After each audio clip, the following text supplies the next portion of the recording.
మాతృదేవోభవ. నాకేమీ ఎగవద్దు తల్లి జగన్మాత, నాకేమీ ఎగవద్దు తల్లి, తమరా నాకమ్ము వ్రాసిచ్చిన నాకందున్ తలపోటు దప్పదు గదా. నా చిత్తమే ఇచ్చెదన్ గై కొమ్ము, నా చిత్తమే ఇచ్చెదన్ గై కొమ్ము, ఈ ఎదురీతకంతటికి ఈ గయ్యాళియే కారణంబు, ఈ ఎదురీతకంతటికి ఈ గయ్యాళియే కారణంబు. ఓ కాళీ పరదేవత సుకవిత వ్యోమాపగా సేవిత, ఓ కాళీ పరదేవత సుకవిత వ్యోమాపగా సేవిత. ఏబిఎన్ ఆంధ్రజ్యోతి ప్రేక్షక మహాశయులందరికీ నవజీవన వేదం అనే కార్యక్రమంలో 829వ భాగానికి స్వాగతం పలుకుతున్నాం. అనేక రకాల ఆచారాలు మారిపోవడం కారణంగా, జాతికి పరాయి పాలనలో తన మీద తనకే నమ్మకం పోవడం కారణంగా నిర్వీర్యమైపోయెను సర్వోన్నతమైన జాతి, నిర్వీర్యమైపోయెను సర్వోన్నతమైన జాతి. సంస్కృతి చేతన్ గుర్వాసనమౌ జాతియు, సంస్కృతి చేతన్ గుర్వాసనమౌ జాతియు. గర్వము నిర్లక్ష్యముల విక్రముట చేతన్ నిర్వీర్యమైపోయెను. జాతి జీవితంలోనే కాదు, వ్యక్తి జీవితంలో కూడా ఇది గుర్తుపెట్టుకోవాలి. ఎప్పుడూ గర్వం పనికిరాదు, ఇతరుల పట్ల నిర్లక్ష్యం పనికిరాదు. ఏదో ఒక వ్యాపారం చేస్తాం, ఏదో పెద్ద స్థానానికి ఎదుగుతాం, కోట్లు సంపాదిస్తాం. ఇక మిగిలిన వ్యాపారాలు చేసేవాళ్ళందరూ పురుగుల కింద కనపడతారు. వాడు వ్యాపారం చేయడం చేత కదండి, వ్యాపారం కూడా వ్యాపారం అంటాడు. కష్టపడి ఏదో ఉద్యోగం చేసి ఒక అధికార స్థానానికి వస్తాడు, బంధుమిత్రులను సైతం అవమానిస్తాడు. వాళ్ళందరూ కక్ష కట్టేస్తారు. ఏ రంగంలో మనం ఏ రకంగా పైకి వచ్చినా బంధుమిత్రుల్ని, సాటి వాళ్ళని అందరినీ ఎప్పటికప్పుడు పలకరిస్తూ కలుపుకుంటూ పోతూ వస్తా. అయ్యా మనం అంతా కలిసి ఒకటి చేయాల్సి ఉంది, అది చేద్దాం దేశానికి, ఇందులో నాదొక పాత్ర మీదొక పాత్ర అంటే ఎప్పుడు అందరూ కలిసి చేసేది అది ఫలిస్తుంది ఖచ్చితంగా. ఇలాగే జాతి జీవితం కూడా అంతే. ఇప్పటికీ మన జాతిలో చాలా మందికి ఈ గర్వం ఉంది. మాది అతి ప్రాచీన సంస్కృతి, మన వేదాల్లోనే అన్నీ ఉన్నాయి. ఉంటే ఏమిటి, ఉన్నాయి ఏమిటి, ఉంటే ఉపయోగం ఏమిటి? ఇప్పుడు ఆ ఉన్నవేవో బయటపడదాం, అది ఇప్పుడు ఆధునిక సమాజానికి ఏ రకంగా ఉపయోగపడుతుందో స్పష్టంగా చెబుదాం. ఇది ఉండదండి. మళ్ళీ వేదం దగ్గరికి వచ్చారు, వారు చదవచ్చు, వీరు చదవకూడదు, వారు ముట్టుకోవచ్చు, వీరు ముట్టుకోకూడదు, అది చదివేవారంతా పవిత్రులు, వారు చుట్టూ తిరగండి, వాడు మొహం చూస్తే చాలు. ఈ గొడవే ఎంతసేపు ఉన్నాం. వేదాల్లో ఎన్ని ఉంటే మాత్రం అది అందరినీ చదవనీయకపోయిన తర్వాత ఏం ఉపయోగం ఉండేది? అర్థాలు చెప్పాలా వద్దా, అందరూ చూడాలా వద్దా? ఎందుకంటే ఈ పుట్టలో ఏ పావు ఉందో అని వ్యతిరేకంగా ఏం మాట్లాడాలండి? ఏ కడుపులో ఏ మేధాశక్తి ఉందో, ఏ మెదడులో ఏ మేధాశక్తి ఉందో వాటిని చదవవలసి మానవులందరూ చదివితే, అన్ని వర్ణాల వారు చదివితే అందులో ఉండే విశేషాలు గ్రహించి చెబుతారండి. ఇవాళ ఎందుకు దాచుకోవాలి మనం? ఇంకా 21వ శతాబ్దంలో దాచడం సాధ్యమా? అసలు నెట్ వచ్చిన తర్వాత వేదాలు దాస్తామా? ఏం దాస్తామండి? అతి రహస్యంగా ఉన్న ఆస్తులే దాచుకోలేకపోయాం కదా, 40 రోజుల్లో మొత్తం బయటపడ్డాయి. ఎక్కడి నుంచి దాస్తారు? విజ్ఞానాన్ని దాచడం సాధ్యమా, సహజమా, సమంజసమా? మహర్షి దయానంద సరస్వతి చాలా స్పష్టంగా నిరూపణ చేశారు, అందరూ వేదం చదవచ్చని. స్త్రీలకు ఉపనయనం కూడా చేయించినటువంటి మహానుభావుడైన ఆర్య సమాజ మార్గీయులు ఇప్పటికీ స్త్రీలకు ఉపనయనం చేస్తారు. ఇంకా ఇప్పటికీ ఏమిటంటే కొంతమంది అదేమిటండి తప్పండి ఒప్పండి, ఈ గొడవలే ఎంతసేపు ఏదో కొంపలు అంటుకుపోయినట్టు. ఏమన్నా వాళ్ళు పలకరించడానికి వస్తే వాడు జర్మనీ వాడు ఏదో కనిపెట్టేటంటే మిస్సైల్ అంటే అది మన దగ్గర ఇదివరకే మిషాలా అనే పేరు మీద ఉంది కదా, ఇప్పుడు ఉండకపోతే నష్టం ఏమిటండి? ఒక్కసారి ఆలోచించుకుందాం. మన దగ్గర ఉండదు, ఆయనే కనిపెడతాడు. ఆ కీర్తి ఆయనకి దక్కడంలో మనం ఎందుకు అంత అసూయపడాలి?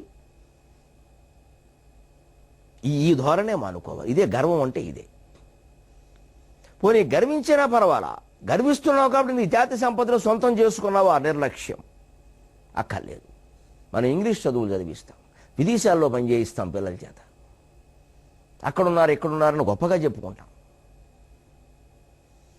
ఇక్కడ సంస్కృతి సర్వనాశనం అయిపోతుంటే, ఇక్కడ వ్యవసాయాలు పాడైపోతుంటే, ఇక్కడ అన్నీ పాడైపోతుంటే ఇంతేనండి ఏం చేస్తామండి అనేస్తాం.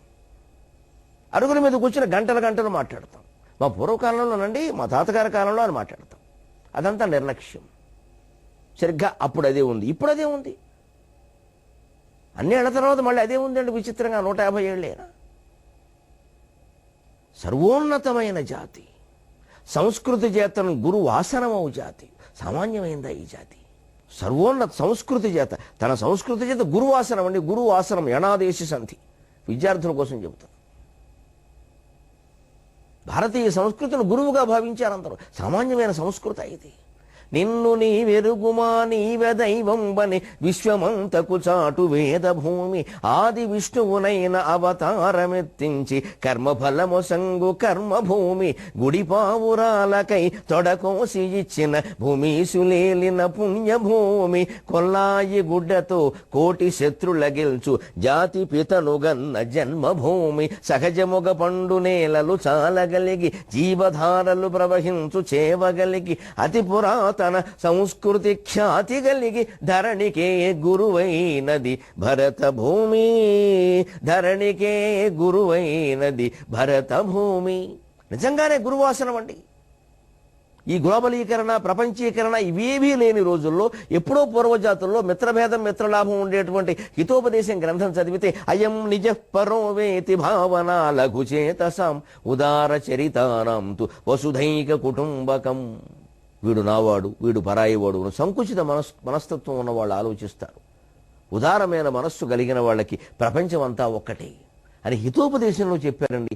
ఎన్ని వేల ఏళ్ల క్రితం గ్రంథం అది. అందుకని ఈ జాతి గురువాసనంలో ఉండేది.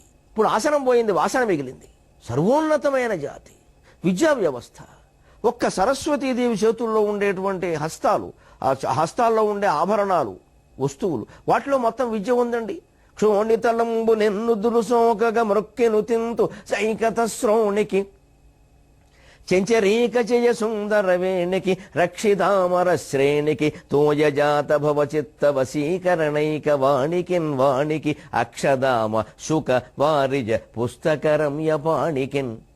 4 చేతుల్లో 4 వస్తువులు ధరించిన అమ్మవారికి నమస్కారం అన్నాడు బెమ్మెరపోతన్న. ఏమిటా 4? అక్షదామ జపమాల, శుక చిలుక, వారిజ పద్మం, పుస్తక గ్రంథం. ఎందుకు ఆ 4? ధర్మార్థ కామ మోక్షాలు సాధించాలని చెప్పడానికి 4 ప్రతీకలు. ఈ చేతిలో పుస్తకం, పుస్తకం ద్వారా ధర్మం తెలుసుకుంటాం. పద్మం అర్థానికి ప్రతీక, పద్మం నుంచే లక్ష్మీదేవి జన్మించింది. చిలుక మన్మధుల వాహనం, కామపురుషార్థానికి ప్రతీక. జపమాల మోక్షానికి ప్రతీక. నువ్వు కేజీ నుంచి పీజీ వరకు ఎన్ని జీలు చదివినా, ఏమీ చదవకపోయినా ధర్మార్థ కామ మోక్షాలనే 4 సాధించవయ్యా. అది విద్యా వ్యవస్థ లక్ష్యమని చెప్పిందండి జాతి. గురువాసనం కాదా జాతిది? సర్వోన్నతమైన జాతి కాదా? ఒక్క సరస్వతీమాత విగ్రహంలో ఇంత రహస్యం ఉంది. శ్రీ మహావిష్ణువు విగ్రహం, వెంకటేశ్వరుని విగ్రహం, రాముని విగ్రహం, కృష్ణుని విగ్రహం, నాకు అత్యంత ప్రతిభాత్రమైన దైవం కనకదుర్గాదేవి విగ్రహం, ఆవిడ భర్త స్వామి పరమేశ్వరుని యొక్క లింగమూర్తి. ఎంత ఔన్నత్యం ఇవన్నీ, ఎంత గొప్పవి, ఎంత తత్వాలు ఉన్నాయి వీటి వెనకాల. మనం పసుపులు పూస్తున్నాం, కుంకాలు పూస్తున్నాం, అభిషేకాలు చేస్తున్నాం, చెవులో పూరెట్టుకుంటున్నాం, వెళ్ళిపోతున్నాం. తప్పితే ఈ తత్వం ఏమిటని ఎవరినైనా అడిగామా? ఎవరైనా చెప్పమన్నామా? క్షేత్రమహత్యాలు, తీర్థమహత్యాలు, స్థల పురాణాలు రాజ్యం చేసే చోట జ్ఞానం ఉండదండి, అజ్ఞానం ఉంటుంది. నన్ను మన్నించండి, అజ్ఞానం ఉంటుందండి ఖచ్చితంగా.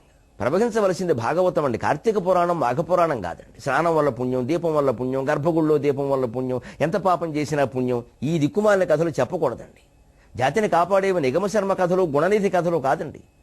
నిత్య చైతన్యవంతులైనటువంటి ధర్మవ్యాధుడు కథ, ఈ నిరుతి మూలమైనటువంటి పింగళుడనే కిరాతుడు కథ, జాజిలి అనే తపస్వి కథ, తులాధారుడనే వైశ్యుడు కథ, అవి కాపాడతాయి. అనేక రకాల కులాలలో, అనేక రకాల వృత్తుల్లో పుట్టి మోక్షాన్ని పొందిన నందనార్లు, నాయనార్లు ఎంతమంది ఉన్నారు ఈ దేశంలో. వాళ్ళ కథలను పెట్టాలండి. ఎంతసేపు ఎన్ని పాపాలు చేసినా శివుడు కాపాడాడు, అంతకంటే ఎక్కువ పాపాలు చేసినా విష్ణువు కాపాడాడు. గుణనిధి కథకులు, నిగమశర్మ కథకులు మొత్తం ప్రచారం చేసి పారేశారు. ఇంకా పాపాలు చేయడం, గుళ్ళ చుట్టూ తిరగడం మొదలెట్టాం. ఈ కథ వింటే పుణ్యం, ఈ పుస్తకం చదివితే పుణ్యం అని చెప్తే మనం జ్ఞానవంతులమే ఉండాలని ఆలోచన చేయలేదే. ఈవేళ మళ్ళీ ఇన్నేళ్ల తర్వాత, 150 ఏళ్ల తర్వాత అదే జరుగుతోంది.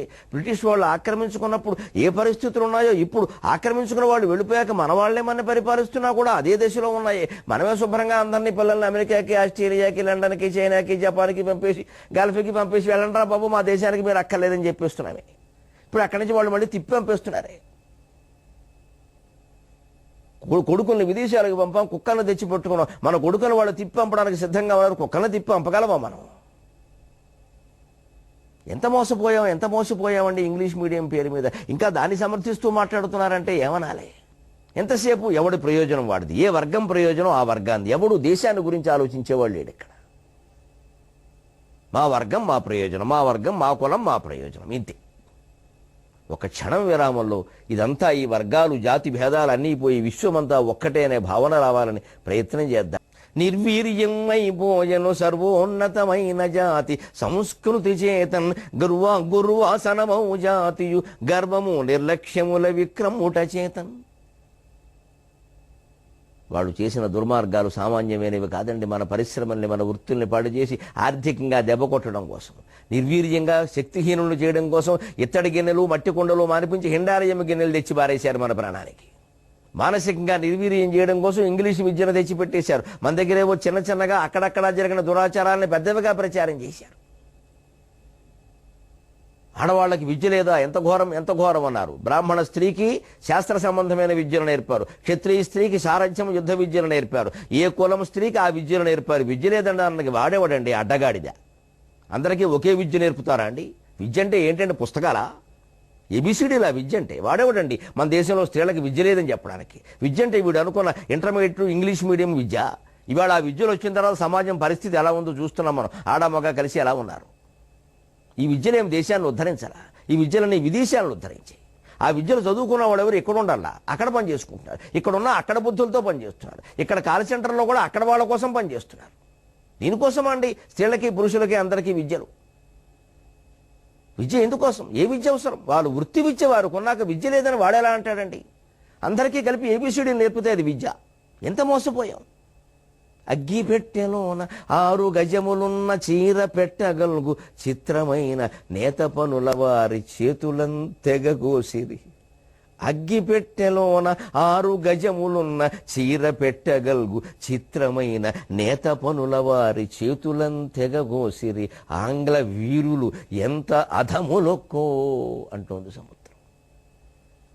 మన వృత్తులు పాడు చేయడానికండి మన పద్మశాలీలు, మన శాలివారు అగ్గిపెట్టెలో 6 గజాల చీర పెట్టి విక్టోరియా రాణికి బహుమతిగా పంపించారు. ఎంత సున్నితంగా నేసుంటాడండి ఆ వస్త్రాన్ని. అరుణారుణ కౌసుంభ వస్త్ర భాస్వత్ కటి తటి అన్న అమ్మవారి అంశ కాకపోతే ఆ శాలివాడ పని చేయగలడమ్మా. ఈ చేతి వృత్తుల వాళ్ళందరినీ మనం అవమానించడం ఒకటి ప్రధానమైన దోషం అండి. అంతే. ఇప్పటికీ వాటి పట్ల అవమానకరమైన మాటలే నడుస్తూ ఉంటాయి. ఆశ్చర్యకరంగా. ఇక పూర్వకాలంలో జరిగిన అవమానాలు అయితే మన నోటితో చెప్పలేమండి. అసలు జరిగాయండి, ఖచ్చితంగా జరిగాయి. తల ఉంచుకుని అంగీకరించాల్సింది. అగ్రవర్ణాల వాళ్ళు కింది వర్ణాల వాళ్ళని ఏడిపించుకు తిన్నారండి. అందుకే ఇప్పుడు వాళ్ళు బాగా సంఘాలు పెట్టుకుని తెచ్చిపోతున్నారండి. మొత్తం అంతా అనుభవించడమే. చేసిన కర్మ యద్భావం తద్భవతి, యత్కర్మ తత్ఫలం, అంతే. వారి సమయం ఉన్నప్పుడు వారి పెత్తనం చేశారు, వీరి సమయం వచ్చింది వీరు పెత్తనం చేస్తున్నారు. నాకైతే అందరూ అమ్మవారి స్వరూపంగానే కనిపిస్తారు. అది జరిగింది సరిగ్గా. వాడు వీడు వాడు అని మాట్లాడారండి కింది కులాల వాళ్ళని, చేతి వృత్తుల వాళ్ళని. ఎందుకు మాట్లాడాలండి? అవసరం ఏంటి? ఆయన అనలేమా, అతను అనలేమా, ఆవిడ అనలేమా? అది ఇది ఆడు వాడు వీడు. వాళ్ళ కులం ప్రక్కన వాడు చేర్చాలి. ఎందుకు చేర్చాలి వాడు? ఇంకో కులం ప్రక్కన గారు చేర్చాలి. ఎందుకు చేర్చాలి గారు? దేన్ని బట్టి? అవసరం ఏంటి? వాళ్ళ ఒళ్ళు మండింది. ఆ కులాల పేర్లు కూడా మార్చుకుంటున్నారు ఈవేళ. మా మాటే అవమానానికి గురైందండి, మాకు ఆ కులమే వద్దండి అని సంస్కృతం నుంచి ఏవో తెచ్చిపెట్టుకుంటున్నారు. అమాయకులు నాకు నవ్వు వస్తుంది చూస్తే. అది ఇది ఒకటే కదా అయ్యే బాబు అంటాను. అది నిజమేనండి. వాళ్ళ భావాన్ని మనం అర్థం చేసుకుందాం. ఆ మాట ఒక అవమానకరమైన మాటగాను, ఏసడింపు మాటగాను మారినప్పుడు వాళ్ళు దాన్ని పెట్టుకుందుకు ఇష్టపడరండి.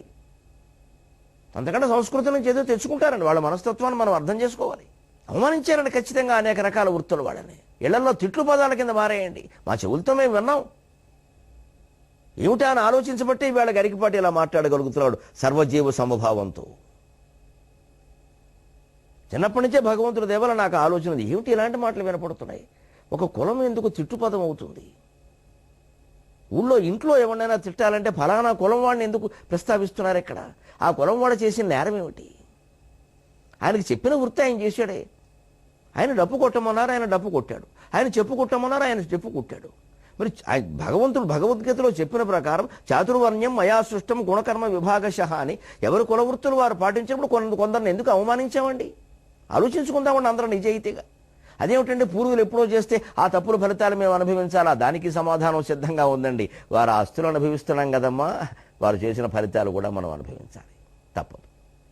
వారి పరంపర, వారి వాస్తులు అన్నీ అనుభవిస్తున్నాం కదా, గోత్రనామాలన్నీ గొప్పగా చెప్పుకుంటున్నాం కదా, అంచేది ఆ కర్మఫలాలు కూడా అనుభవించాలి. సమాజం ఎప్పుడు ఒకటే తీరమ్మా. సమాజం మొత్తం అమ్మవారి గర్భంలోంచే వచ్చింది.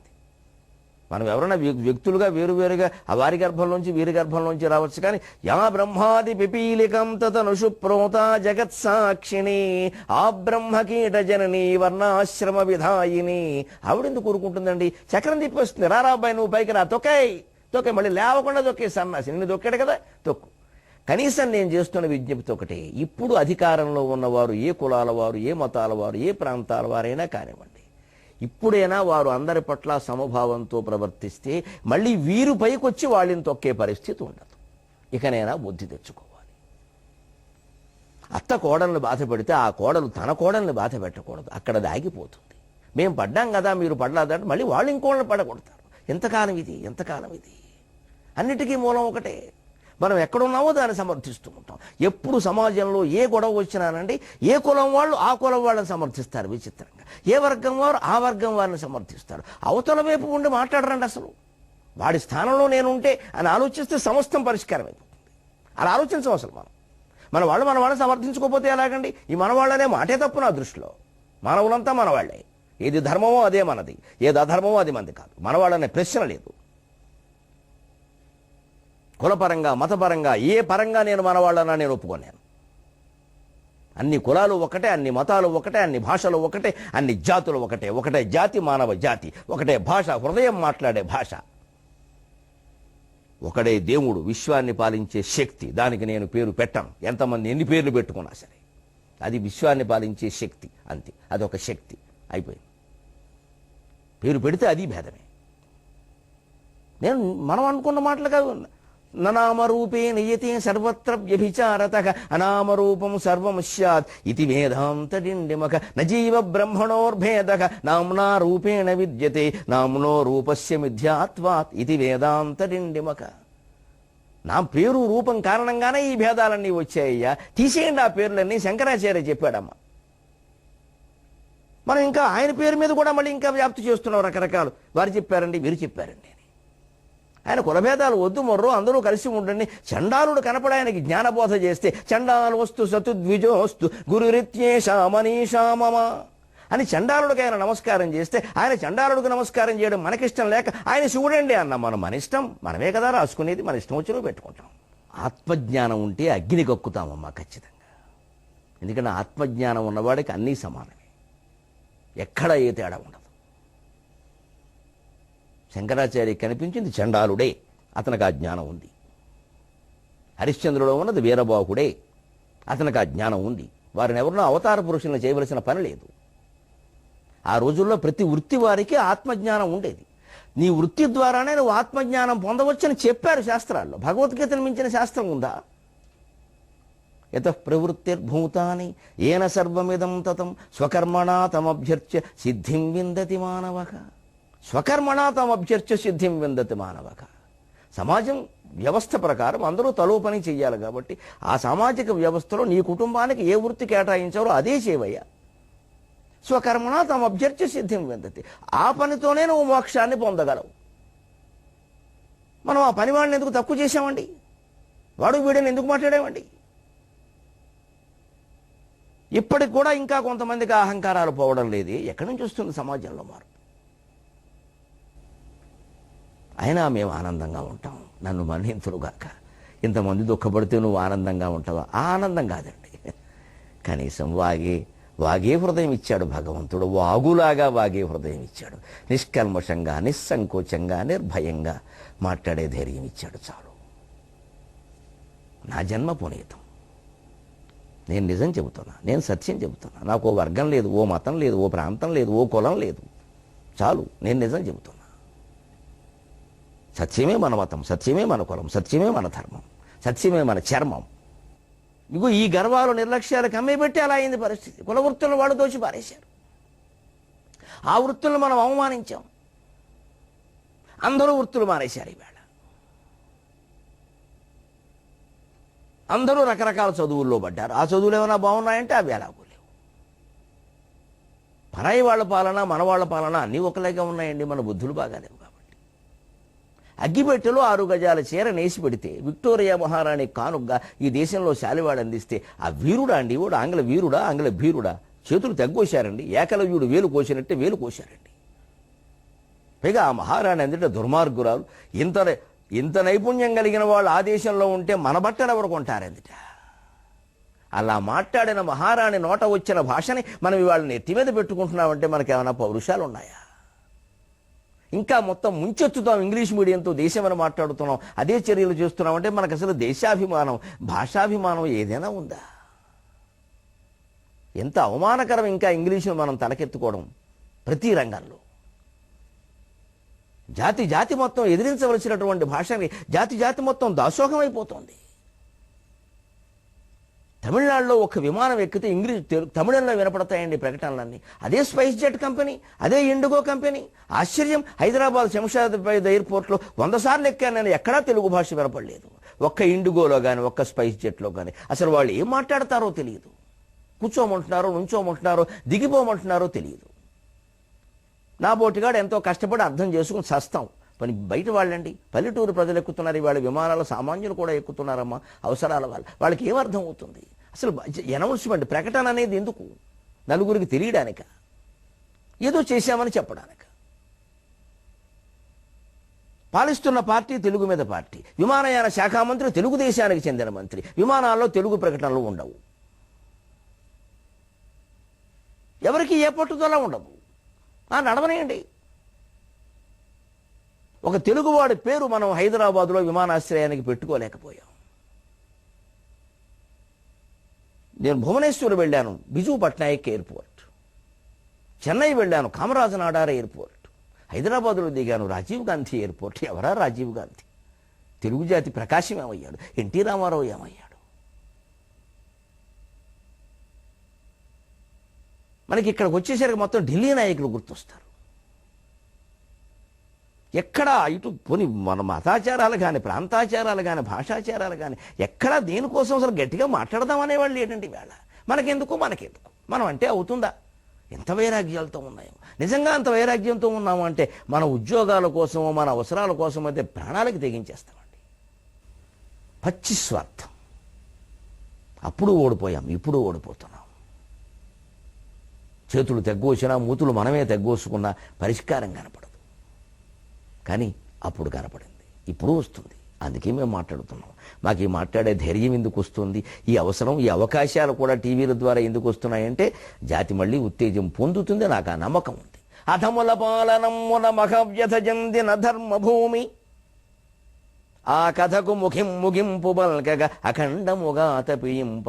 అధముల పాలనమ్మున మహవ్యథ చెందిన ధర్మభూమి, ఆ కథకు ముగింపు బల్కగా అఖండముగా తపింప. చిత్త నిర్మథనమునందు పుట్టెను పరాక్రమ రూప మహాగ్నిబాణముల్. చిత్త నిర్మథనమునందు పుట్టెను పరాక్రమ రూప మహాగ్నిబాణముల్. సుధలను చిచ్చుబుట్టుడది చోద్యముగాదు కసాయి పాలనన్. సుధలను చిచ్చుబుట్టుడది చోద్యముగాదు కసాయి పాలనన్.